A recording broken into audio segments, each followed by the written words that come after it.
Muli, magandang umaga sa ating lahat.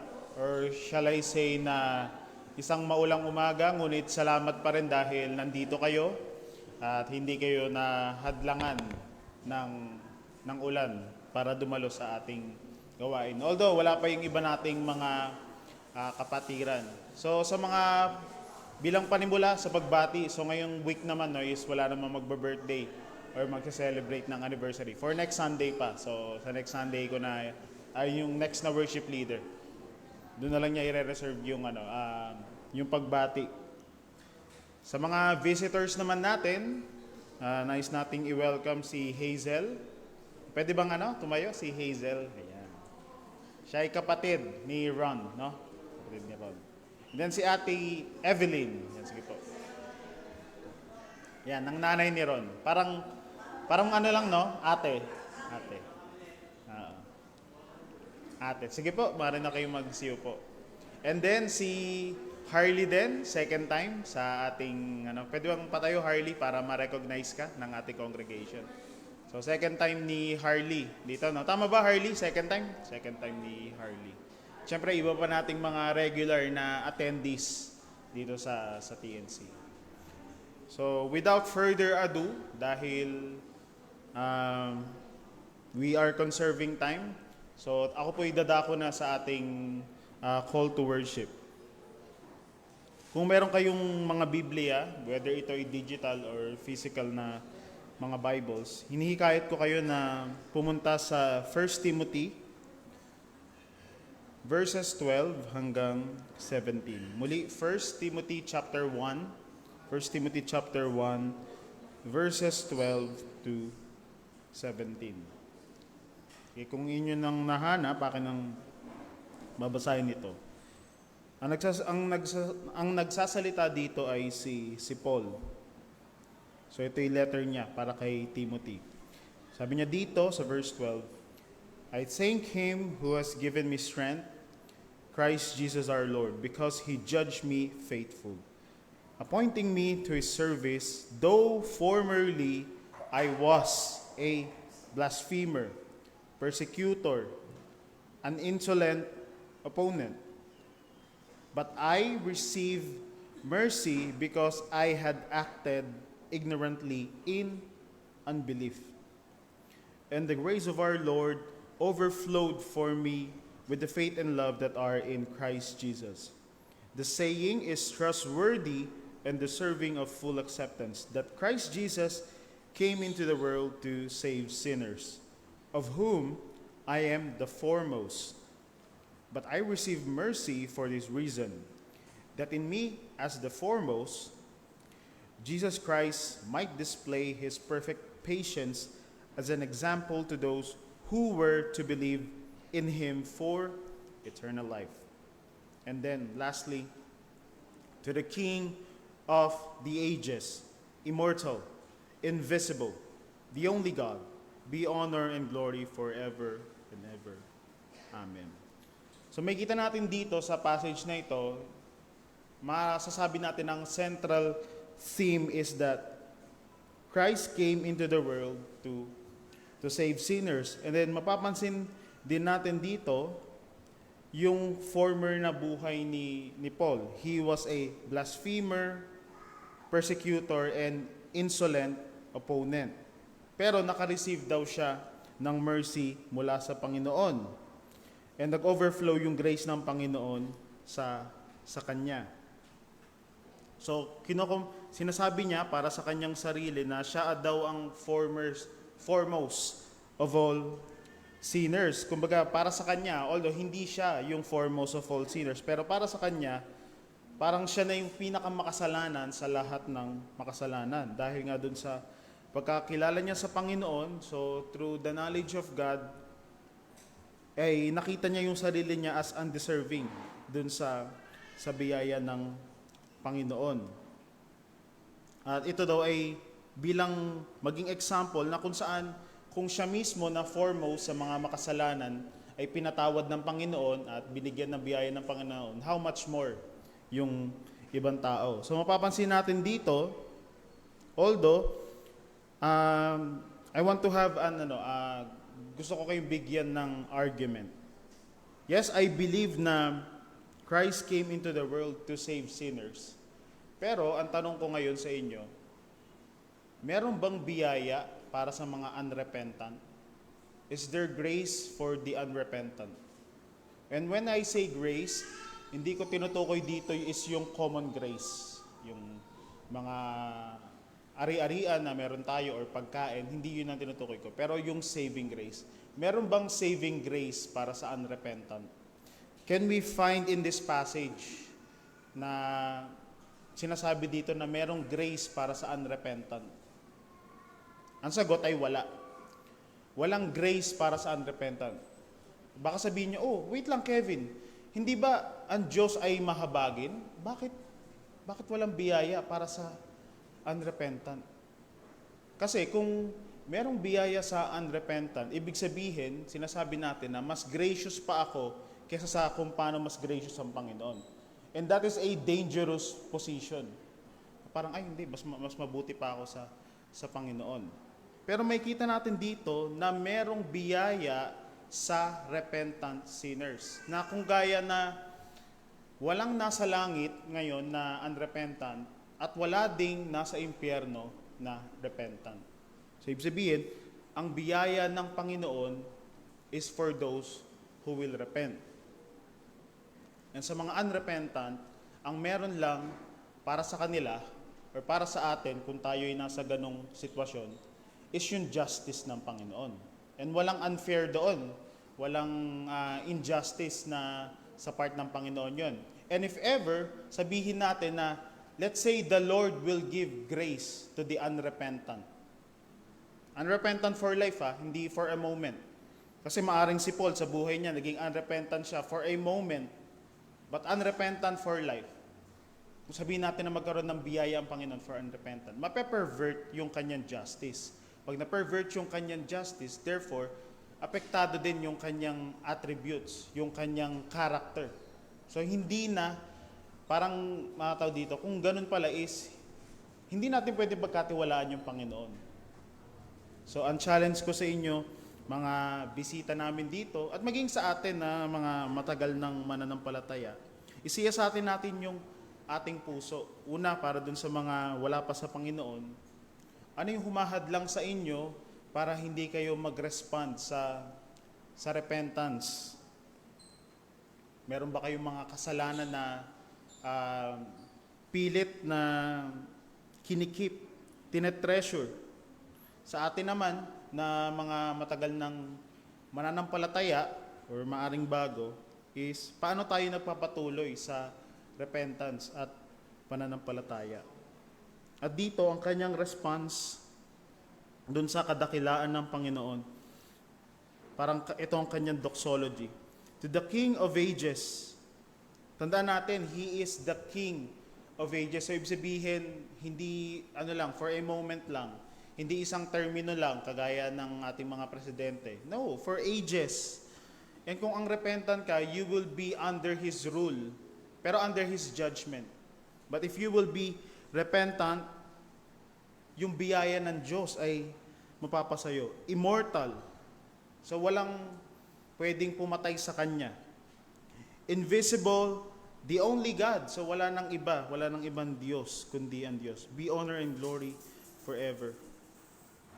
So sana ito yung ating maging response.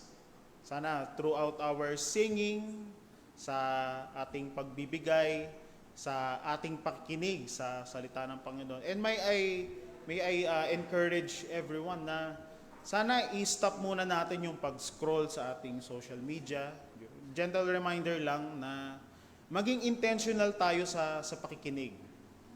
Of course, I won't mention names na kung sino yung mga nakikita ko. Pero sana maging intentional tayo sa pakikinig throughout sa ating gawain. Whether you're a member, attendees, it does not matter.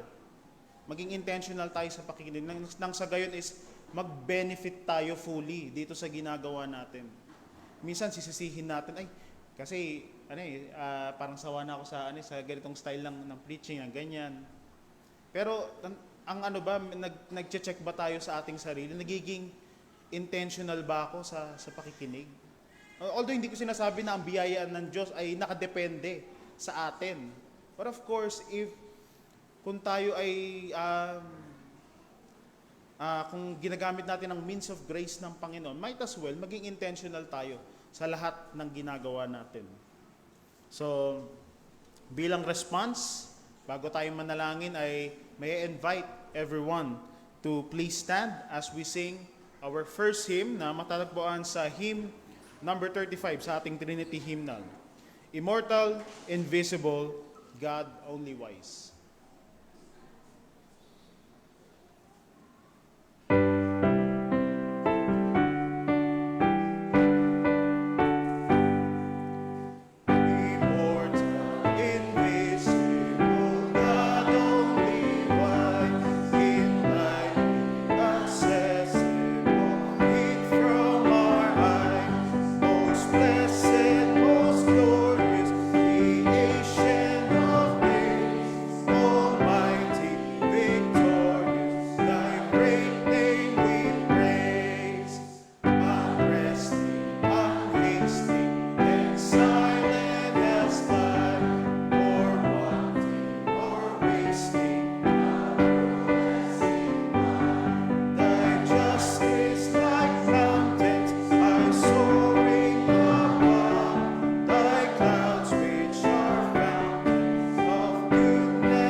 Samahan niyo po ako na manalangin. Lord, oh help us to see ng iyong splendor. Kung kami, Panginoon, ay bulag, hindi namin makikita naturally ang inyong kagandahan. Kaya hinihiling namin sa inyo ang inyong habag at biyaya ngayong araw na ito. Sa mga hindi pa nananampalataya sa inyo, sa mga dinedelay ang repentance, ang pagtugon, sa amin na mga nanlalamig, at sa mga Kristiyano na nangangailangan ng encouragement, ng restoration, naway tulungan niyo kami, Panginoon, na makita ang inyong kaningningan, at makita ang aming mga pagkakasala laban sa inyo. Huwag lamang kaming matakot sa consequences ng kasalanan, ngunit makita namin yung offense namin sa inyong harapan at tunay na magrepent.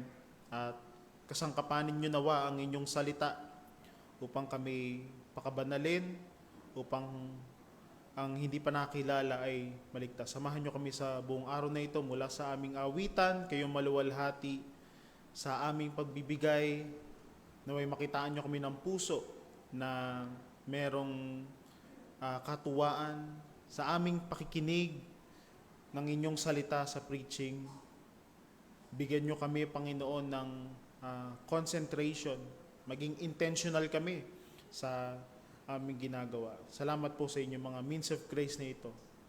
At ito po ang aming dalangin sa ngalan ng aming Panginoong Jesus. Amen. Sige po, maaari na po tayong magsiyo po.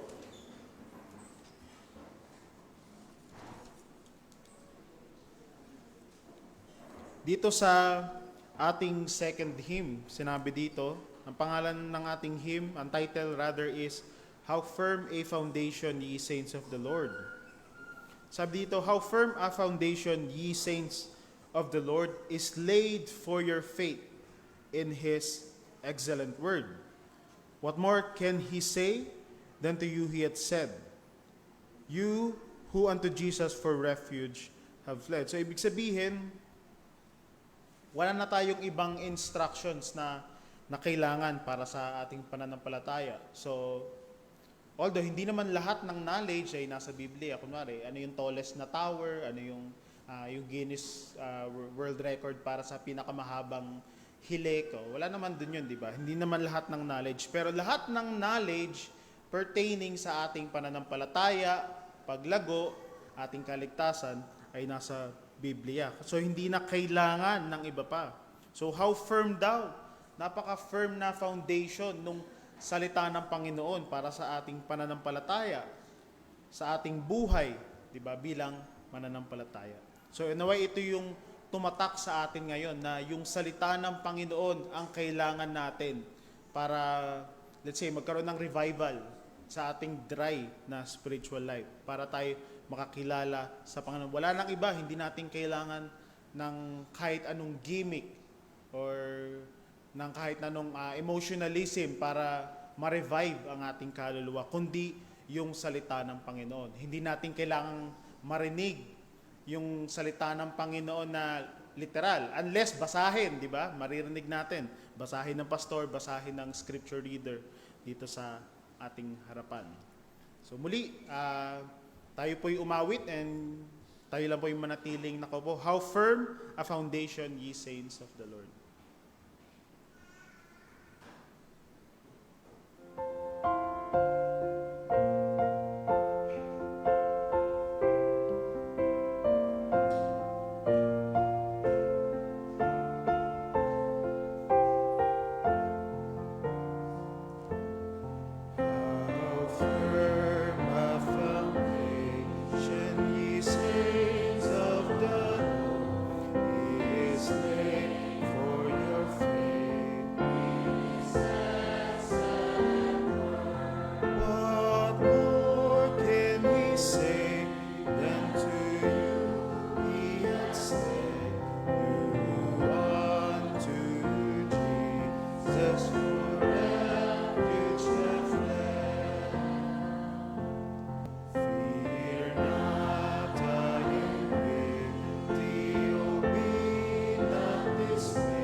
Natin yung that soul, though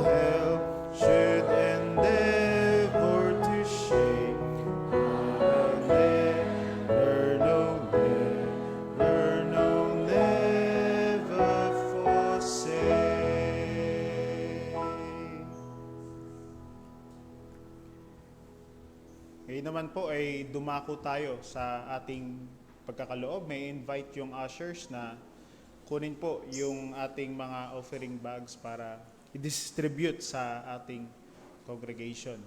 At sa atin naman po mga nakatutok sa live stream, kung kayo po ay sa tingin nyo nakikinabang sa aming mga pagtuturo dito sa TNC through our midweek Bible class, sa aming morning na worship service, gospel hour, syempre po kayo po ay malaya na manambahan sa mamagitan ng pagbibigay through our bank account na naka-flash sa aming screen ngayon. Nandiyan po yung mga details and maaari nyo pong i-send. Of course, this is welcome. Ito po ay gagamitin para sa kaluwalhatian ng Panginoon sa lahat ng gawain ng TNC para sa pagpapalaganap ng salita ng Panginoon at ng Kanyang kaharian.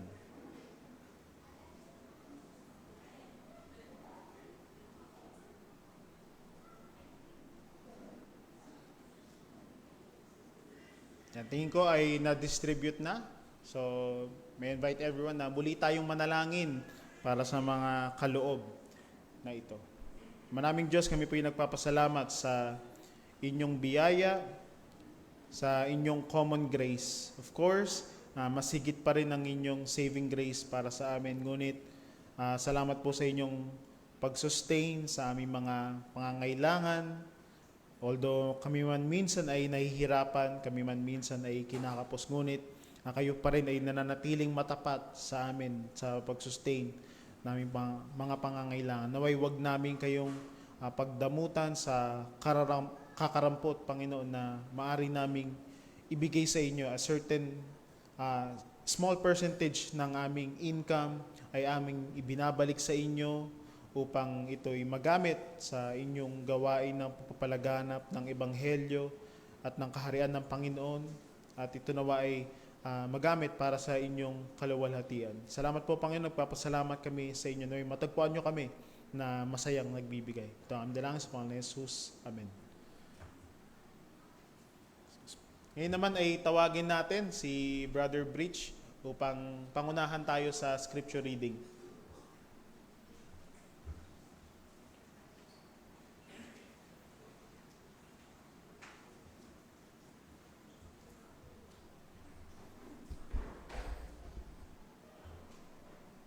Magandang umaga po sa ating lahat. Inaanyayahan ko po kayo na makipagbukas po sa akin sa aklat ng Mateo 10:1 hanggang 23 at inaanyayahan ko po ang lahat na tumayo sa pagbibigay galang at respeto sa pagbabasa ng salita ng Diyos. Babasahin ko po sa wikang Tagalog. Ito po ang sinasabi. Pagkatapos ay tinawag ni Jesus ang kanyang 12 alagad at kanyang binigyan sila ng kapangyarihan sa masasamang espiritu upang kanilang mapalayas sila at pagalingin nila ang bawat sakit at karamdaman. Verse 2, ang mga pangalan ng 12 apostol ay ito. Ang una ay si Simon na tinatawag na Pedro, si Andres na kanyang kapatid, si Santiago na anak ni Zebedeo at si Juan na kanyang kapatid, si Felipe at si Bartolome, si Tomas at si Mateo na maniningil ng buwis, si Santiago na anak ni Alfeo at si Tadeo, si Simon na Cananeo at si Judas Iscariote na nagkanulo sa kanya. Verse 5, ang 12 ito ay isinugo ni Jesus at inutusan na sinasabi, huwag kayong pupunta sa pook ng mga hentil at huwag kayong papasok sa alinmang bayan ng mga Samaritano. Kundi puntahan ninyo ang mga nawawalang tupa sa bahay ni Israel. At habang kayo ay humahayo, ipangaral ninyo at sabihin, malapit na ang kaharian ng langit. Pagalingin ninyo ang mga may sakit, buhayin ninyo ang mga patay, linisin ninyo ang mga ketongin, palayasin ninyo ang mga demonyo, tinanggap ninyong walang bayad, ibinigay ninyong walang bayad. Verse 9, huwag kayong magdala ng ginto o pilak o tanso, sa inyong mga lalagyan ng pera o supot ng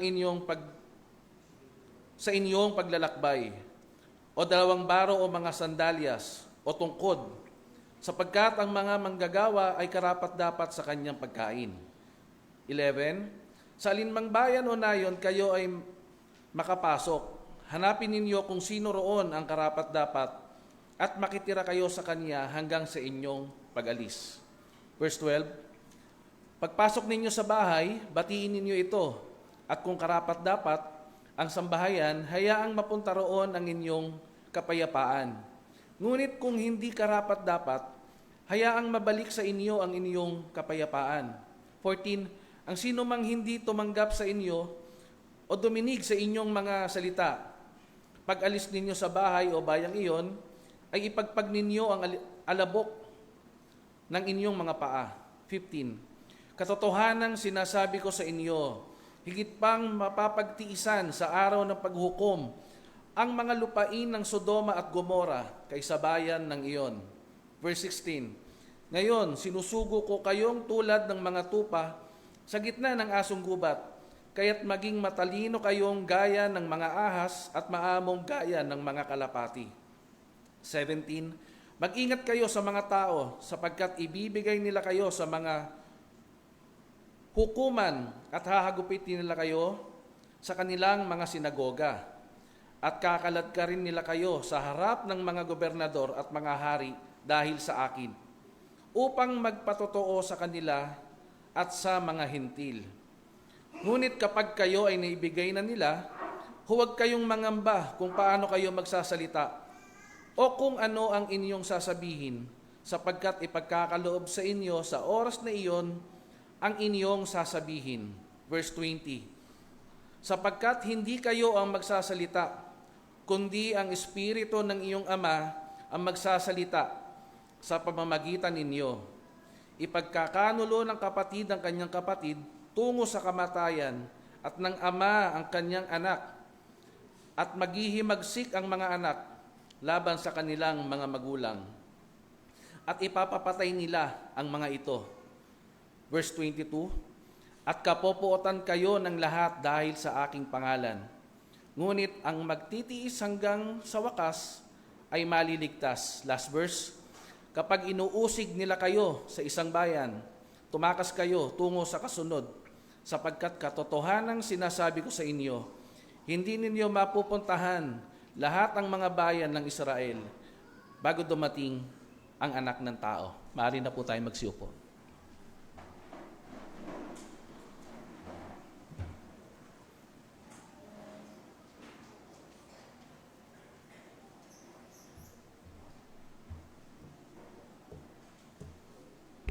Thank you, Brother Breach.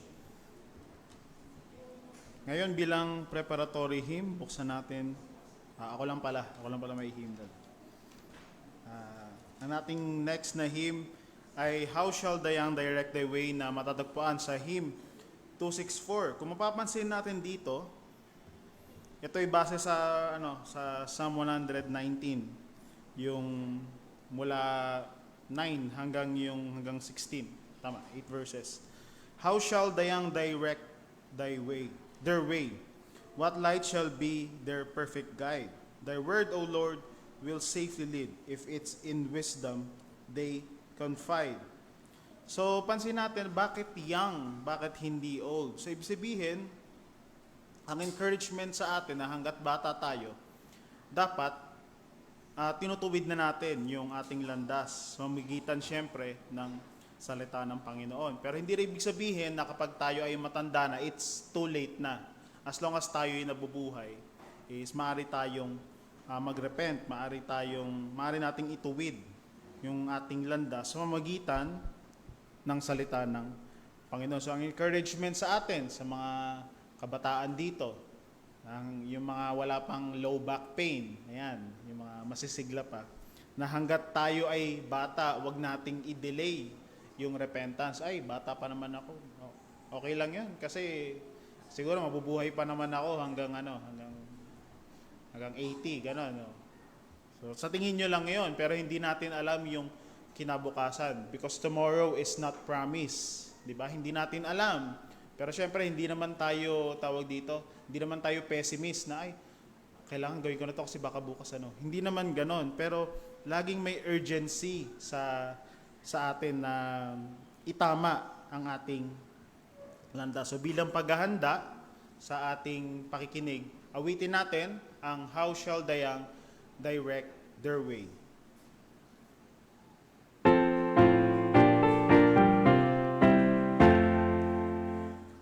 shall the young direct their way? What light shall be their perfect path? Thy word, O Lord, will safely lead if in its wisdom they confide. Sincerely I have sought thee, Lord.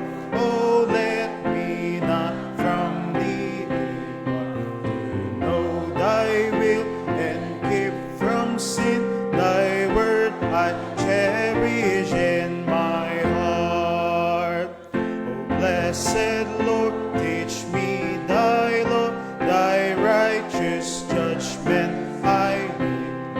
Thy testimonies make me glad, for they are well beyond compare.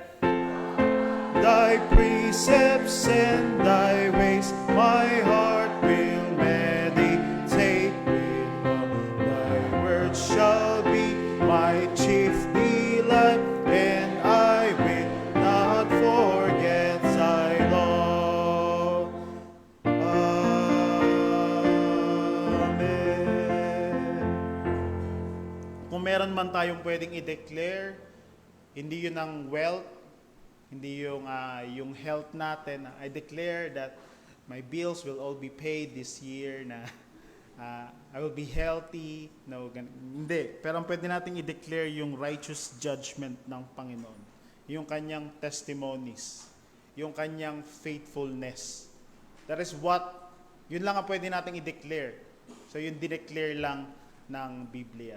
The rest, yung ating prosperity, yung kung ano mong bagay, I'm sorry mga kapatid, pero yung judgment ng Panginoon, yung kanyang kabutihan, yung kanyang graciousness, malaya tayong i-declare yan mga kapatid. So bago ko i-turn over kay Pastor ang ating pulpito, basahin ko lang muna yung kanyang teksto na i-exegete ngayong umagang ito. Matatagpuan nito sa 2 Timothy chapter 3 verses 14 hanggang 17. So, tama ba, Pastor? 17.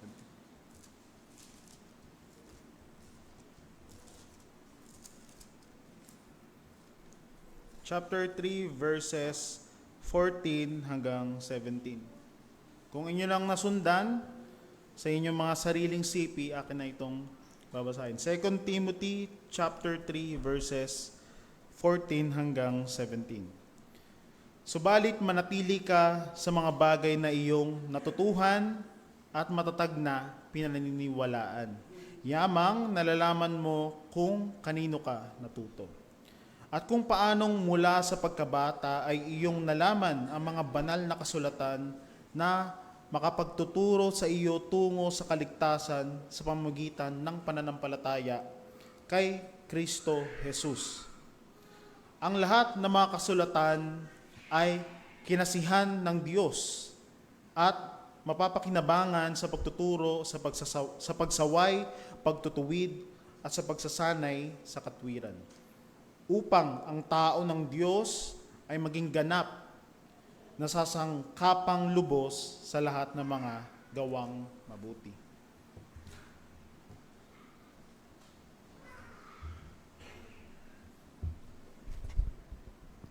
Thank you, Brother Kevin, sa pangunguna sa pananambahan. Isang maulang umaga po sa ating lahat. At sa gitna po ng kasungitan ng panahon at sa gitna ng bagyong Ramil na nasa Central Luzon ngayon, ay patuloy tayong binigyan ng Diyos ng pagkakataon na makasamba at magpuri at magpasalamat sa kanyang kadakilaang ginawa sa ating mga buhay sa daang mga nakaraang linggo.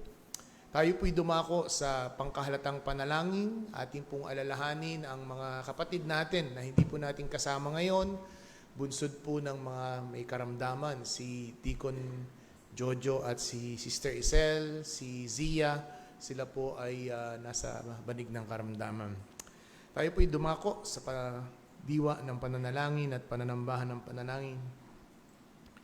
Nagpapasalamat kami, Panginoong Diyos, sa natapos na isang linggo sa aming mga buhay, sa ginawa ng aming mga kamay, at tumawid kami sa panibagong linggo. Tunay nga na ang aming pong buhay sa araw-araw ay pagpapala na, sapagkat sa nagdaang mga linggo ay may mga kilala kami na kung saan ay binawi mo na ang buhay na hiram na ginawad mo sa kanila.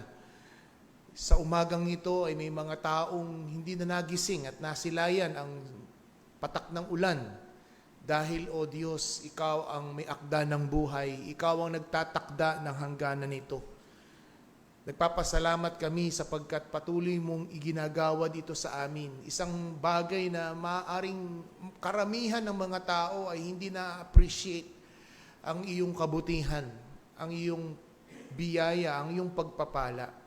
Kaya sa umagang ito na amin pong nagagamit ang aming katawan, ang aming ulirat, ang aming kalakasan para sa sama-samang pagtitipon at panalangin, pag-awit, pagkakaloob at pasasalamat.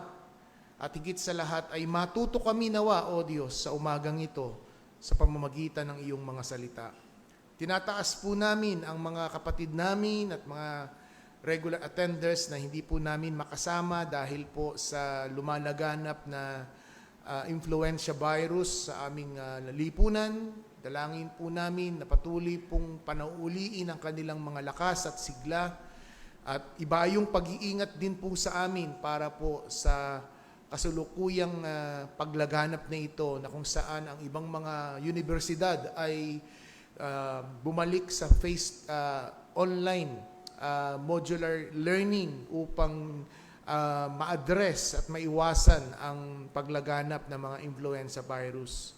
Ganon din, Panginoong Diyos, nagpapasalamat kami sa natapos na fellowship kahapon. Salamat, Panginoon, sa mga kapatiran. Dalangin din po namin ang darating na linggo ng Gospel Hour Service. Patuloy po namin itinataas sa iyo ang mga kaluluwa at mga individual na nais naming imbitahan at anyayahan. Ipinapanalangin namin sila, O Diyos. Gaya ng aming narinig kanina sa aming tagapanguna, Ikaw ang tumatawag sa kaligtasan at pagsisisit pananampalataya. At sa mga oras na ito, O Diyos, na kung saan kami ay nasa sentro ng aming pagsamba, na Ikaw ay mangungusap at mangunguna.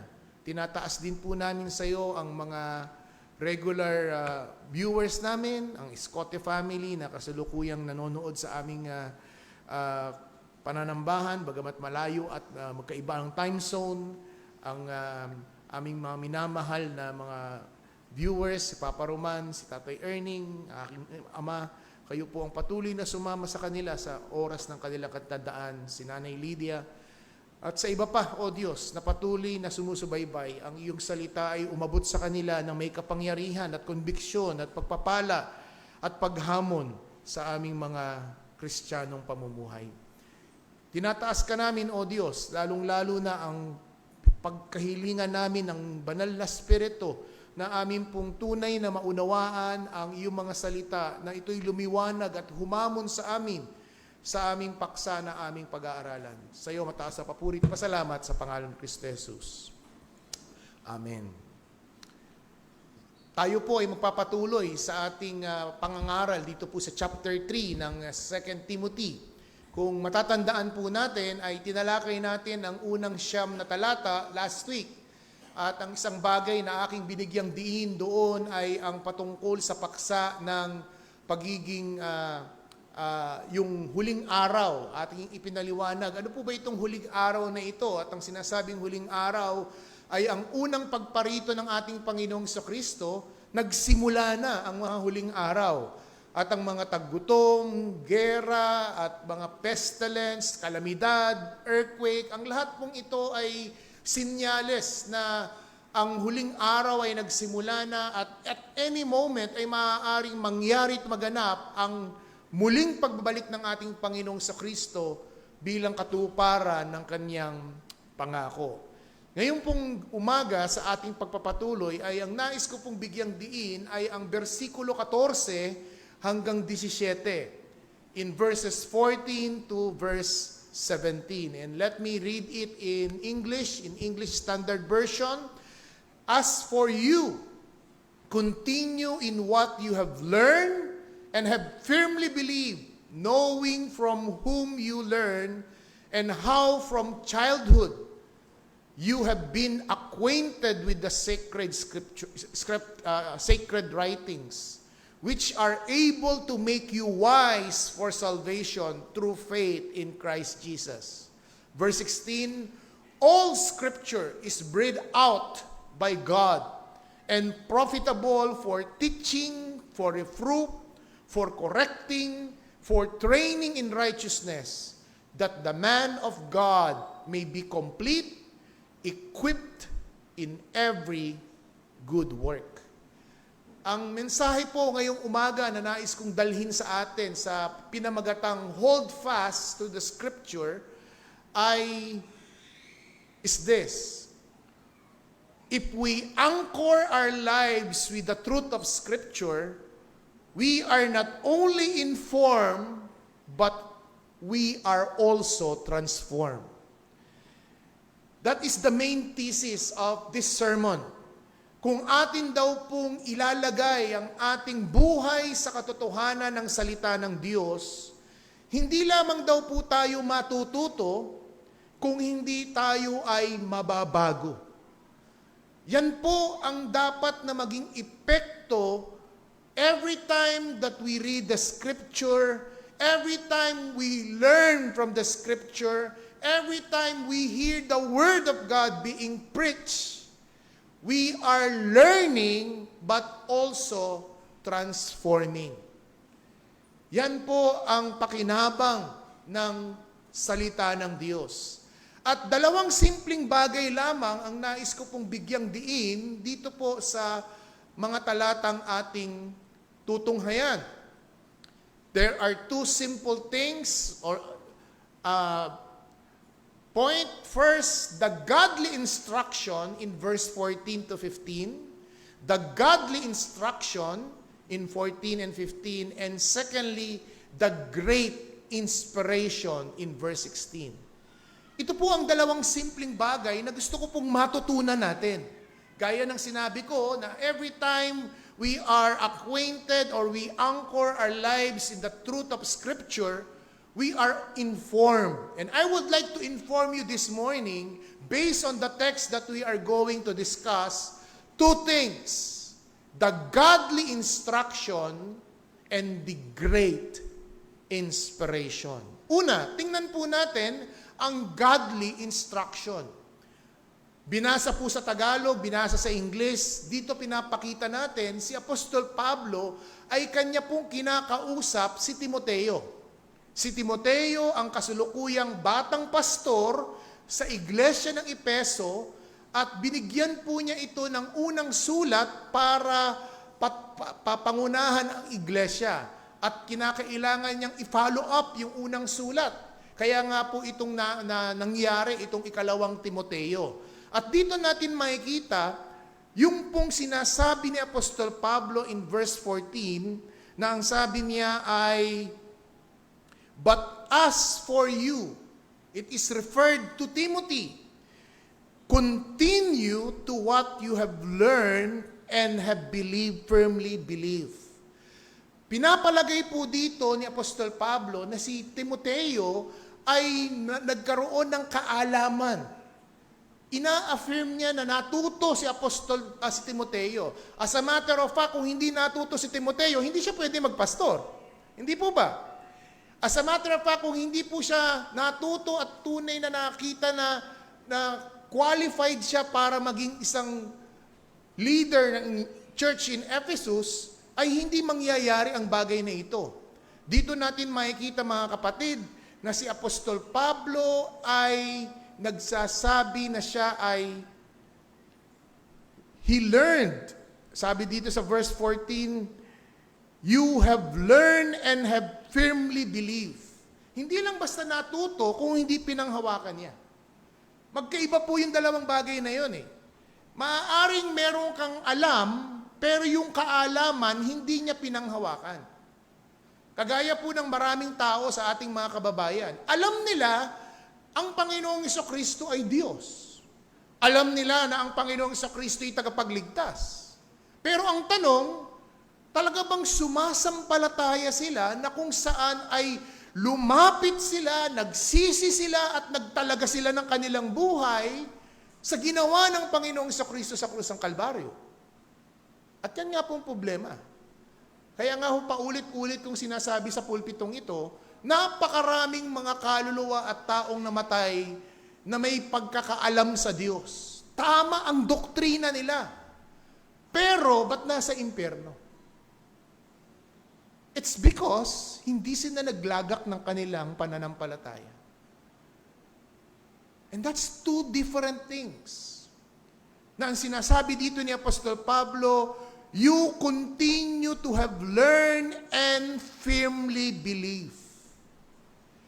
At kung titingnan po natin, saan nagsimula ang pagkaalam, saan natuto itong si Timoteo, makikita po natin dito na si Timoteo ay natuto simula pa lamang ng kanyang pagkabata. At nung siya po ay lumaki na, ang naging kanyang spiritual father sa kanyang patuloy na pag-apprentice kung paano maging isang pastor, ang pagiging isang leader ng isang church, ay si Apostol Pablo na. Bilang patunay, tingnan po natin sa 2 Timothy chapter 1. Turn your Bibles in 2 Timothy chapter 1. Nasa chapter 3 po tayo, no? Uusog lang tayo. Look at verse 1 and verse 2. Paul, the apostle of Christ Jesus, by the will of God, according to the promise of the life that is in Christ Jesus. Verse 2, to Timothy, my beloved child. So dito natin makikita na ito po'y isinulat ni Apostol Pablo, addressing at ang recipient ay si Timoteo. Pero tinawag niya, my child. Nung tawagin po niya itong si Timoteo na anak ko, hindi niya ito tinutukoy na physical na anak. Hindi po pa pwedeng mangyari yun. Bakit? Una sa lahat, si Apostol Pablo ay binata. Hindi rin po pa pwedeng mangyari na anak niya sa pagkabinata itong si Timoteo, sapagkat hindi nag-asawa si Pablo. Kaya ang tinutukoy pong anak dito is my spiritual son, my spiritual child. Siya po ang nag-akay, siya po ang nag-train, siya po ang nag-upgabay dito kay Timoteo hanggang siya ay maging isang leader at pastor ng Ephesian Church. Pero hindi pa lamang po doon nakikita natin dito.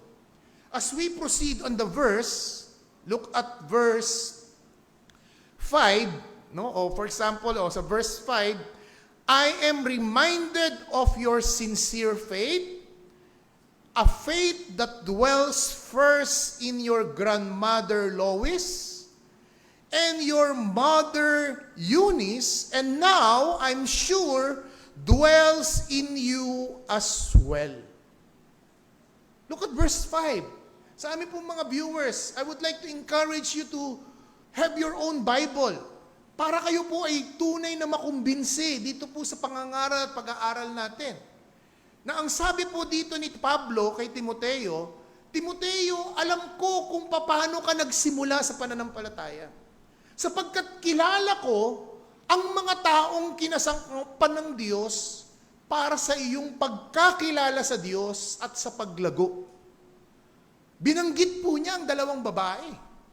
Dalawang pangalang babae na may kaugnayan kay Timoteo. Ang kanya pong lola na si Lois at ang kanyang ina na si Eunice.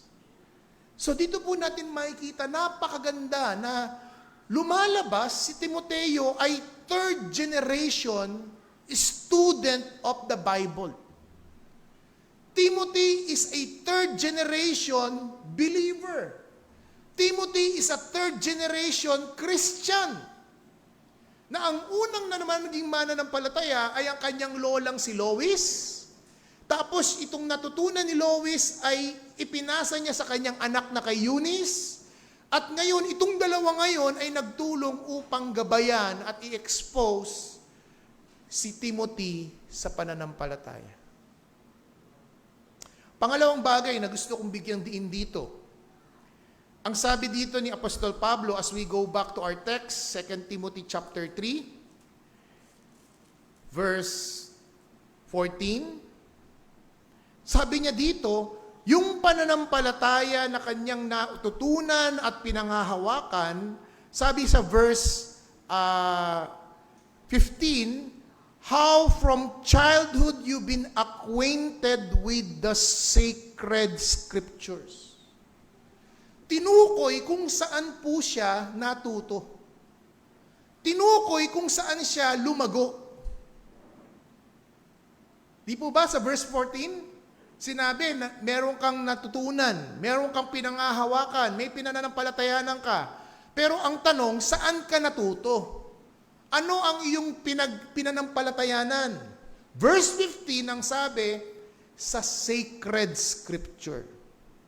Alam niyo po ba na in the Bible, sacred scripture is also a synonymous of scriptures, which is binanggit sa verse 16, all scriptures. Turn your Bibles in these following verses about the Word of God is a scripture. John 5:39. John chapter 5 verse 39. You have searched the scriptures because you think that in them you have eternal life. So binanggit po rito ng ating Panginoong Kristo, ang kausap niya ay mga Pariseo, sinabi niya na kayo'y tumitingin, sinasaliksik niyo ang scriptures. Acts 17, verse 11. Acts 17, verse 11. Now, these Jews were more noble than those in Thessalonica. They received the word with all eagerness, examining the scripture daily to see if these things were so. Again, lumabas po uli. Ano yung ini-examine ng mga mananampalataya sa Bereans? Scripture. Romans chapter 1. Romans chapter 1 verse 2.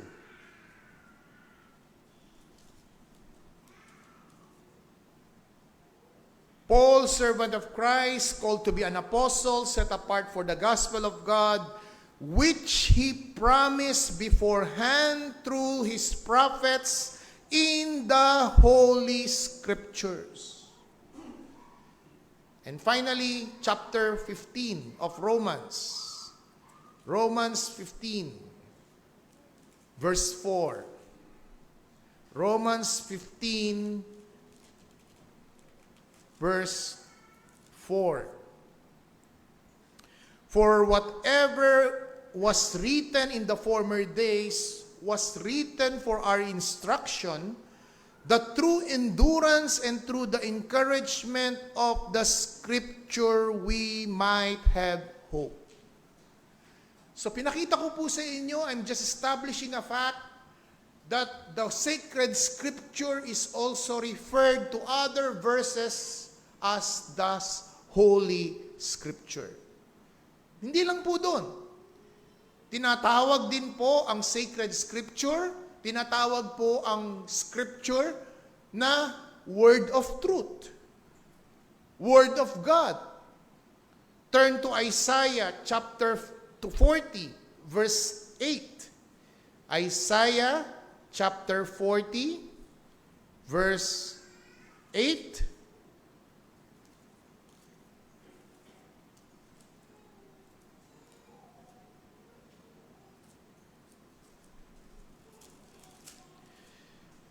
The grass withers, the flower fades, but the word of our God will stand forever. John 17:17. John 17, verse 17.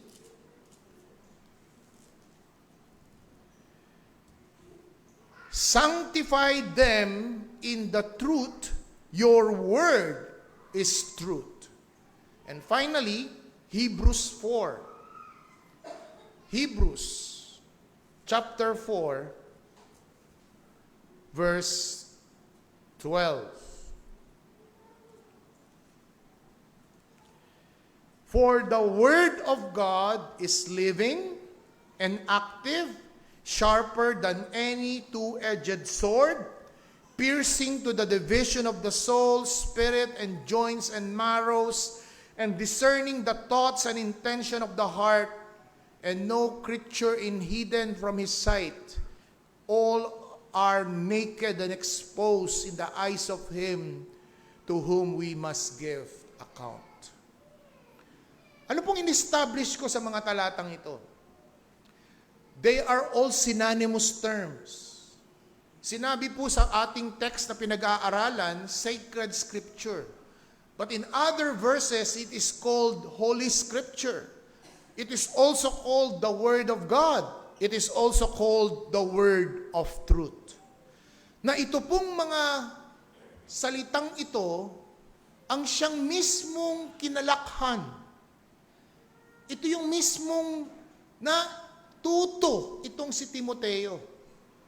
At ang pagkatuto niya, ang sabi ni Apostol Pablo, di ba from childhood. Mula sa pagkabata.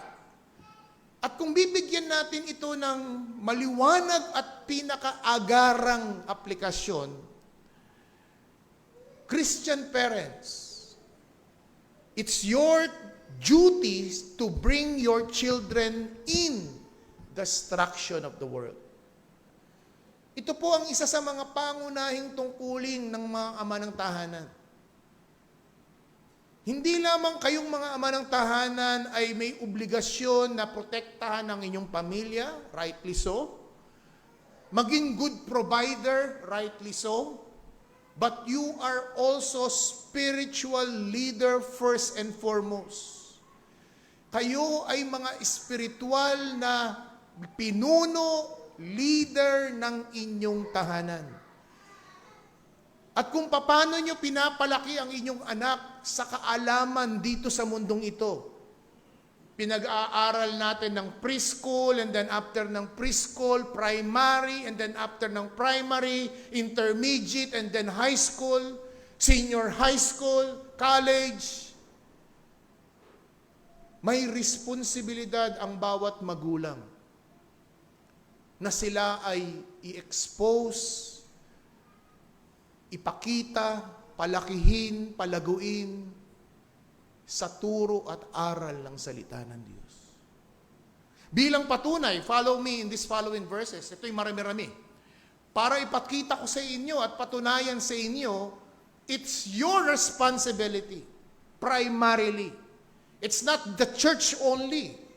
Yan ang problema sa ating mga magulang. Aral tayo ng salita ng Diyos. Sige, mag-attend kayo ng Sunday school. Doon kayo sa Sunday school. May lugar ang Sunday school. Pero wag ninyong susukuan at wag ninyong ipapasa ang pangunahing tungkulin ninyo sa inyong mga anak. Follow me on these following verses. Deuteronomy chapter 6. Deuteronomy chapter 6, verse 6 and 7. Deuteronomy chapter 6, verse 6 and 7. And these words I command you, today you shall be on your heart. You shall teach them diligently to your children. And you shall talk to them while you sit in your house, while you walk by the way, and when you lie down, when you rise up. You shall bind them as a sign in your hand, and there shall be your frontlets between your eyes. Let it be written them on your doorposts of your house and of your gates. So yung mga location na kung saan daw na madalas makita ng mga anak natin ang salita ng Diyos. Hindi ba remember kung paano po tayo magturo ng ating mga anak sa mga alphabet? Nilalagay natin sa poste o sa pader, di ba? Minsan nga kung double deck, paggising nila, makikita kagad nila, nandoon kagad. Di ba? Pagbangon nila, pagpunta nila sa refrigerator, nandoon ulit sa refrigerator, yung alphabet. To make them familiarize. And that's how we do it, right?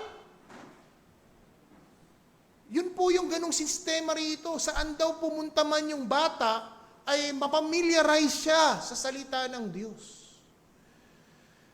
Nakalulungkot, napakaraming magulang ang mangmang din sa salita ng Diyos. Yun po ang nakalulungkot. Yung mga magulang ay hindi ho kagaya nila Lois at saka nila Eunice. Na kung saan yung unang-unang natutunan ng bata, tuwang-tuwa pa yung magulang, tuwang-tuwa pa yung mga lolo at lola. Di ba? Sapagkat yung unang bigkas, yung first word na nasabi ng anak nila ay mura. Yun po nakakalungkot doon. Nagpapalakpakan pa yung angkan. Bakit? Kasi doon sa angkan, napansin ng bata, murahan sila ng murahan. Kaya ang na-pick up ng bata, mura. Bad words. Kaya nung natuto siya, imbis na magtaka yung pamilya, natuwa. Ay, nakakapagsalita na yung anak ko. Natuwa pa. That's the problem. Ito po yung hamon sa mga magulang.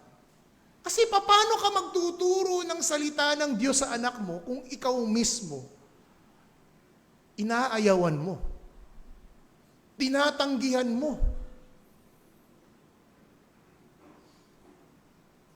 Ikaw nagsasabi ko, umating ka doon sa church na yun. Mag-aral ka doon, magandang ginagawa doon. Hindi ka naman sumasama.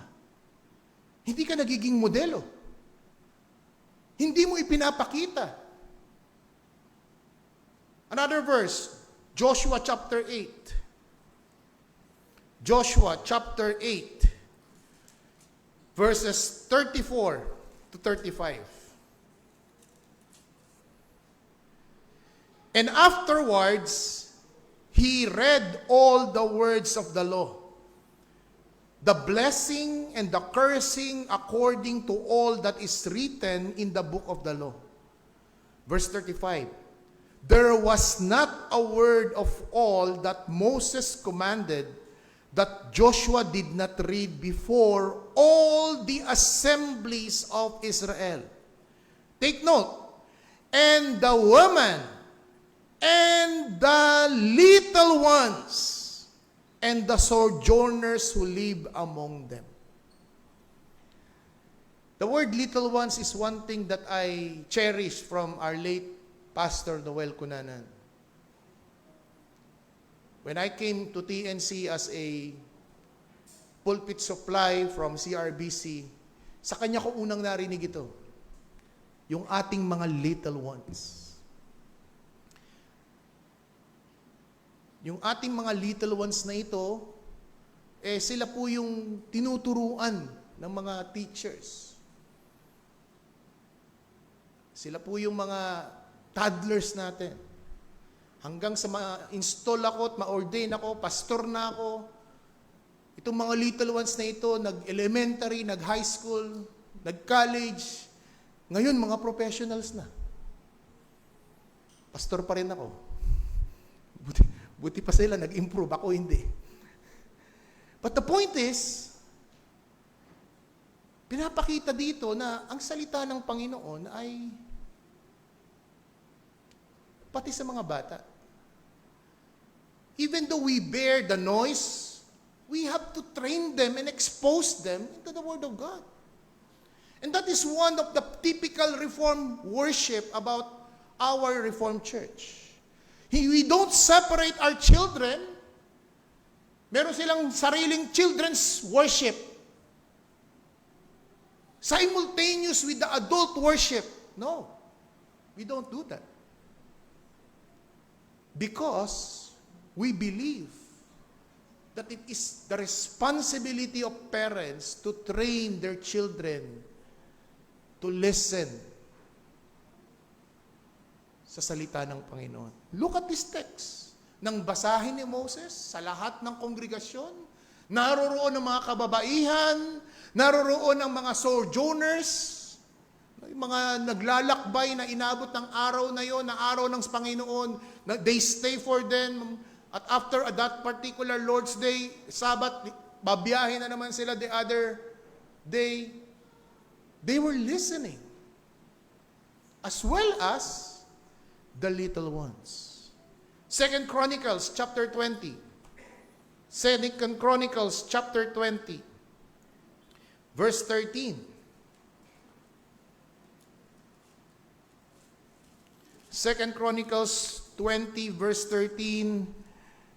Meanwhile, all Judah stood before the Lord with their little ones, their wives, and their children. So you see the distinction? My children, my little ones.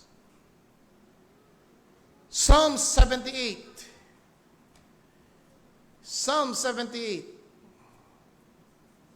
verse 4 to verse 8. Psalm 78, verse 4 to verse 8.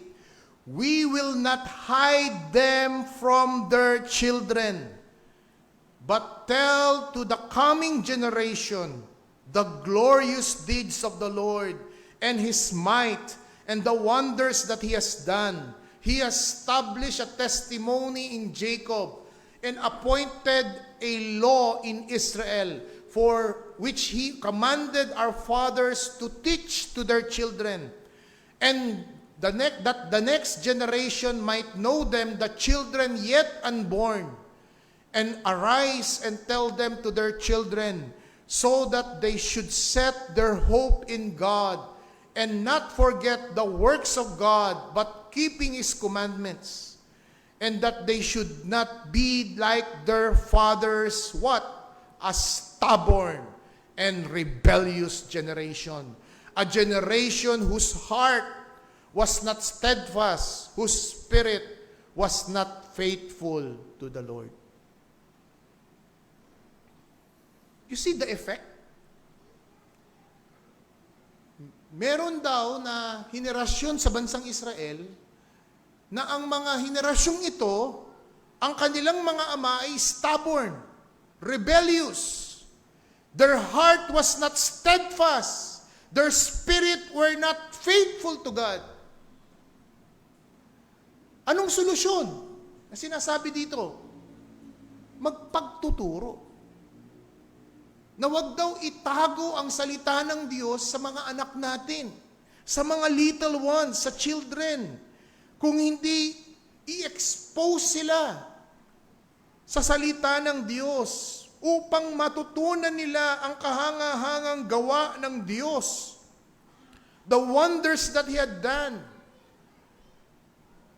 Na kung saan ito ay matutunan nila ang batas ng Diyos upang ang mga ama ay magturo. Take note, verse 5. Fathers, you are responsible for the spiritual education of your children. The problem, kakapiranggot. Napakaliit na ng gumagawa nito sa ating kasalukuyang lipunan. Iniasa sa lahat ng mga secular and educational institution.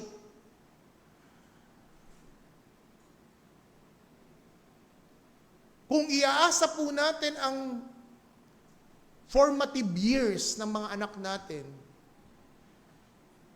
sa isang Roman Catholic school,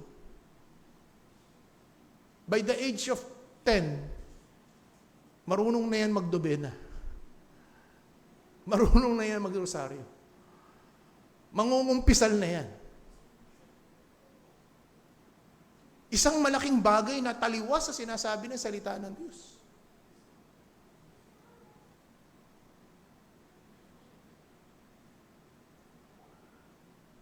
Ephesians chapter 6 verse 4. Ephesians chapter 6 verse 4.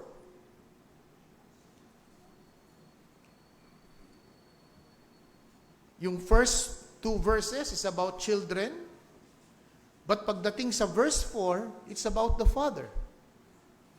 May tungkulin ang children na magsumunod, igalang ang mga magulang. Pagdating ng verse 4, may tungkulin ang magulang, particularly ang fathers. Fathers, do not provoke your children to anger, but bring them up in the discipline and instruction of the word. Fathers, let me direct to you. You are the spiritual leader of your family. You teach your children to pray. You guide your children to read the Bible. You introduce to them the Bible. Anak, merong dalawang major division ng Bible. May Old Testament at may New Testament. Sa Old Testament, merong 39 books. Sa New Testament, merong 27 books. You have to deliberately let your children know, be familiar with God's Word, because it is your primary duty. And secondarily, the legitimacy of children's ministry in our churches. And that's the second application. The first application, parents ought to bring your children into the instruction of the Word. But secondly, this legitimizes the children ministry in churches. Our community Sunday school, our daily vacation Bible school legitimates the ministry.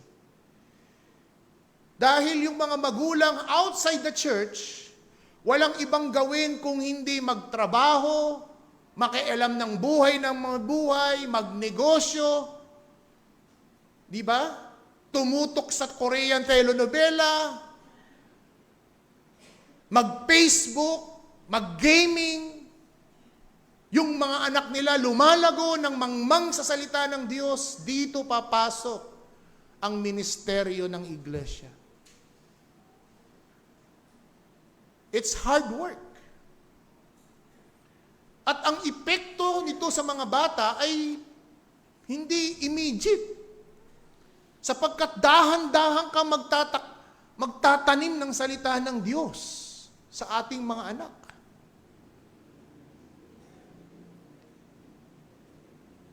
Pangatlong aral o pinakahamon sa mga anak na naririto. O anak, sa inyo naman. Kanina ko pa binubugbog mga magulang ninyo. Kayo naman. To be fair. Bilang mga anak, bilang mga kabataan, I'm sure you were able to finish your favorite gaming, yung stages.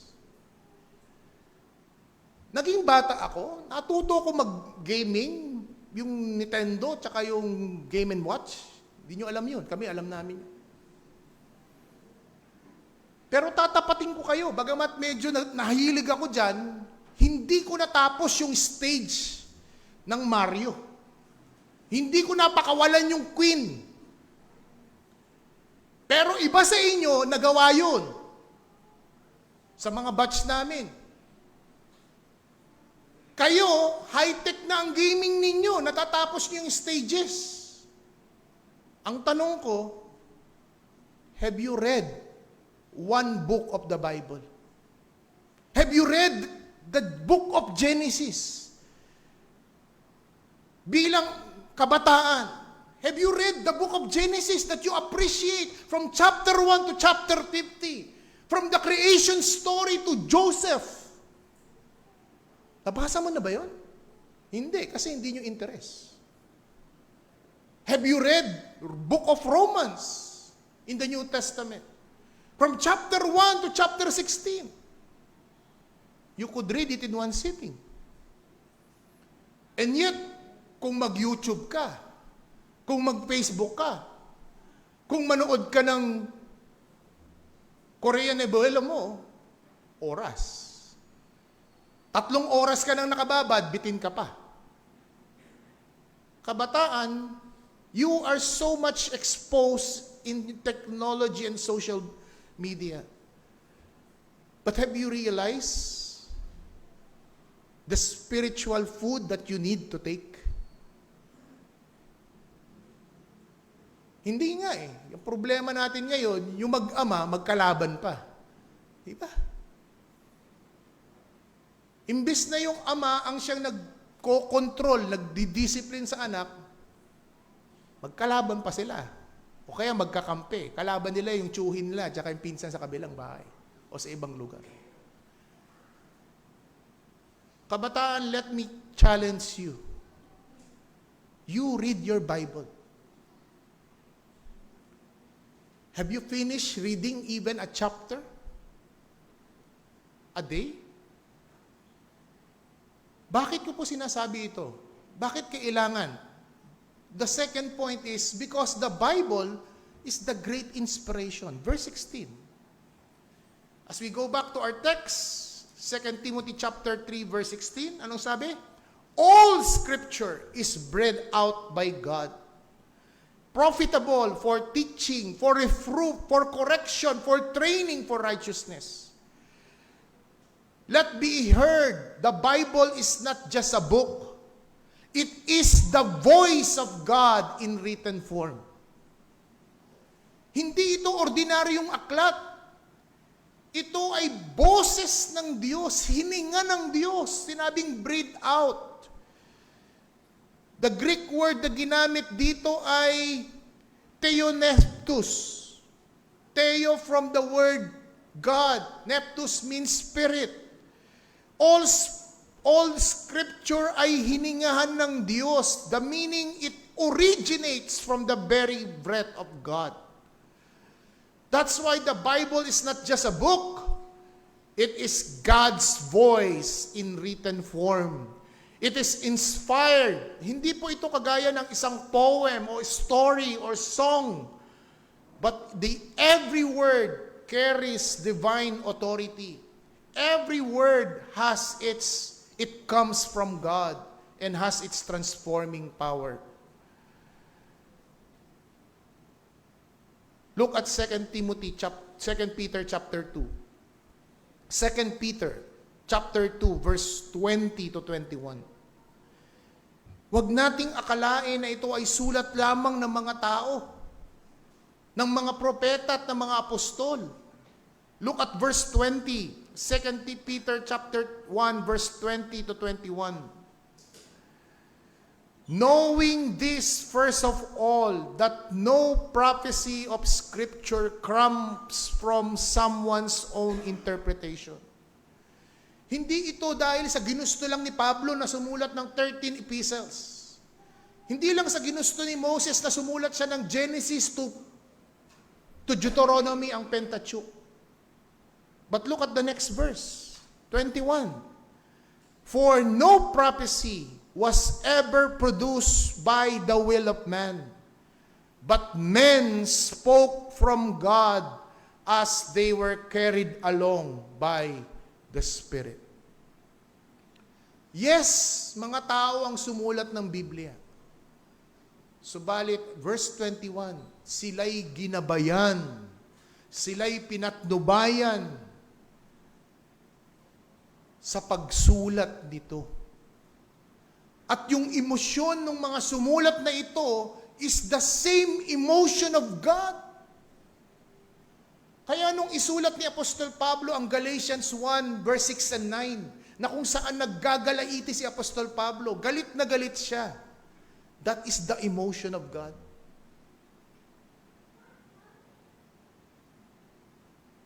Lumabas lang sa emosyon ni Pablo, pero ayon sa talata, hindi ito dahil sinulat lang ng tao.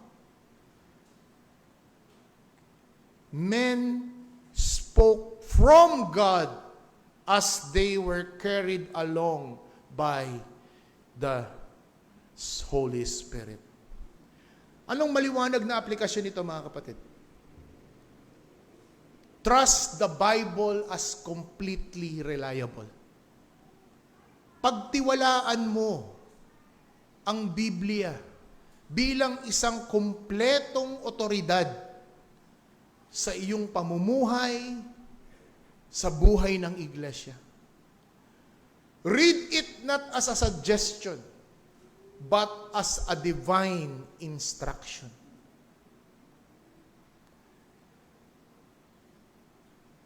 It will transform you. And Apostle Paul, in the next words in verse 16, outline 4 key usage of the Scripture. Sabi niya, all Scripture is what? Profitable for teaching.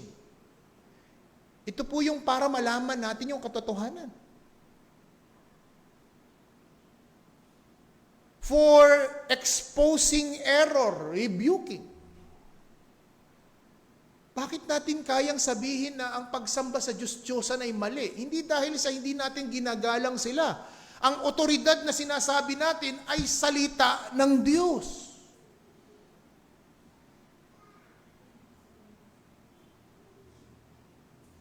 It's not tradition. For correcting.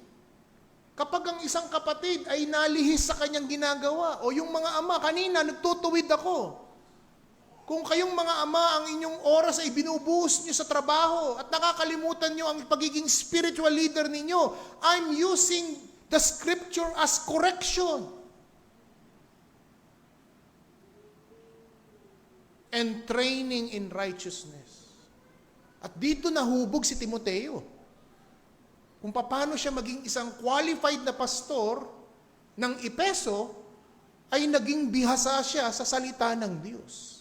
Naging pagsasanay niya ang salita ng Diyos. Therefore, mga kapatid, let the Word teach your mind. Let the Word convict your heart. Don't just read the Bible, but let it read you. Na kapag binabasa mo ang salita ng Diyos at nakikita mo ang iyong sarili sa sinasabi ng salita ng Diyos, magsisi ka. Mauwi ito sa pagsisisi. Mauwi nawa ito sa pagtutuwid. Hindi sa pagtanggi. Ang illustration dito ay yung Bible daw ay parang isang toolbox sa loob ng bahay. Di ba? Sa bawat tahanan may mga toolbox. Pag may kukumpunuhin ka sa loob ng bahay, yung mga simple basic tools nasa toolbox. Kailangan mo ng electrical tape, kailangan mo ng pliers, kailangan mo ng vice grip, kailangan mo ng hammer, kailangan mo ng screwdriver. Di ba? Kailangan mo ng cable tie. Every family has its toolbox in the house to fix simple things that is necessary in the house. The Bible is the toolbox of the Christian. The Bible is the toolbox of the church. Make your Bible as your daily spiritual vitamins, not your smartphones, not your gadgets. Let the Word of God guides you in your decisions. Be the comfort of your sorrows and fuel your spiritual service and missions. Mga kapatid, mga kaibigan, we are living in a world full of noise. Binging-bingi na tayo sa larangan ng politika.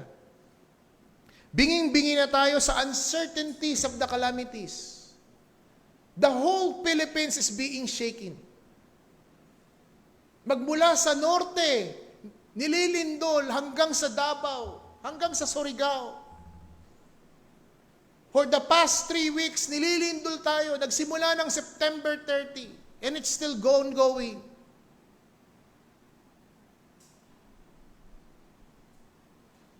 But remember, heaven and earth will pass away.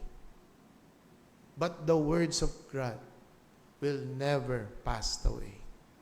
The Bible will never be outdated. It will be always relevant and continue to speak to us today. In fact, ito nga ang dahilan kung bakit naligtas si Timoteo. Diba? Look at again to our verse. Verse 15 or verse 15. And how from childhood you've been acquainted with the sacred writings, which are able to make you wise for salvation through faith in Christ Jesus. Kabataan, mga magulang, hindi kayo maliligtas kung wala ang salita ng Diyos. Hindi kayo maliligtas sa pamamagitan ng pagtingin ninyo ng natural resources. Hindi nyo makikilala ang Diyos na gumawa niya. You consult God's Word. And you will know, you will identify the God of the Scripture. No other than the Lord Jesus Christ. The Bible is not outdated. It is not irrelevant. It is not optional. But the Bible is alive and active.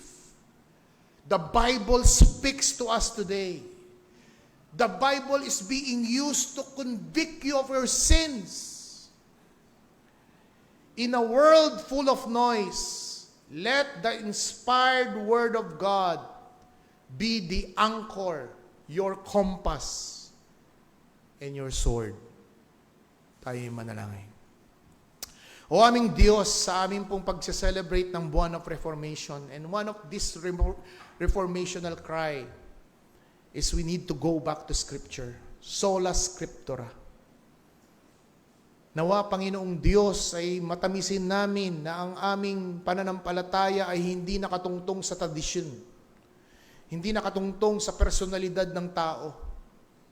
Kung hindi ito ay nakatungtong sa inspired, infallible, and inerrant Word of God. Banal na Espiritu, ikaw nawa ang magbigay ng hamon at konbiksyon sa mga nakapakinig. Lalaki man o babae, matanda man o bata. Hamunin kami, O Diyos, at magbigay kapurihan sa iyong pangalan, sa pangalan ng Kristo Jesus. Amen.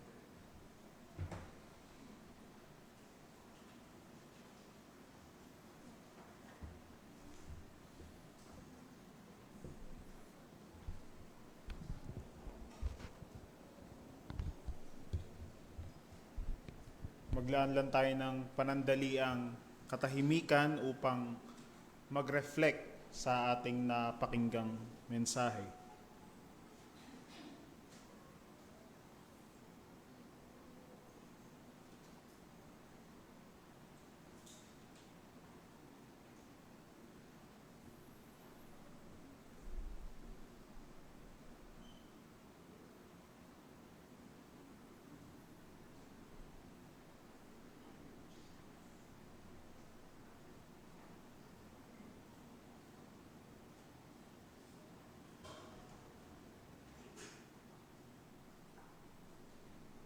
Salamat sa napakinggan nating mensahe. Sabi nga, banggitin ko lang yung quote na sinabi ni Pastor kanina. If we anchor our lives in the truth of the Scriptures, we would not only be informed but also be transformed. Na sa buhay natin, or kung tayo man ay lumaki sa isang Kristiyanong pamilya, malamang tayo ay na-inform sa salita ng Panginoon. So, hindi sapat na ma-inform lang tayo na yes, alam natin na namatay ang Panginoong Jesus, na siya'y nabuhay muli, 'Di ba? Hindi lang sapat 'yun na alam natin yung mga bagay din, pero tayo ba'y naglagak ng pananampalataya dun sa mga bagay na nalaman natin. So hindi sapat na maging head knowledge lang na nalaman natin na okay, nalaman namin yung mga doktrinang ito. Pero kung tayo ba'y pinanghawakan natin yung mga doktrina na nating natutunan. So dun sa kanina dun sa final reminder ni Pastor, read it not as a suggestion only, but as a divine instruction. So hindi lang suggestion ang Biblia, ang scripture para sa ating buhay, pero ito ay divine instruction. So ganun dapat natin ituring din yung mga warnings, at the same time yung blessing din, di ba, ng pagsunod sa Panginoon. So bilang response sa ating napakinggan, in honor din ng Reformation Month and Sola Scriptura, na yun ang center ng ating preaching ngayon, ay tayo pong lahat ay umawit, tumayo, awitin natin ang Reformation Hymn.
till we're safely home. Yan ang pangako para sa lahat ng sasampalataya sa ating Panginoon. And now, as a response, ay awitin natin ang ating doxology.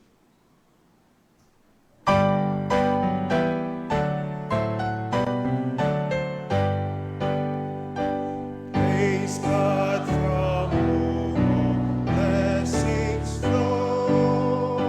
Praise Him, all creatures here below.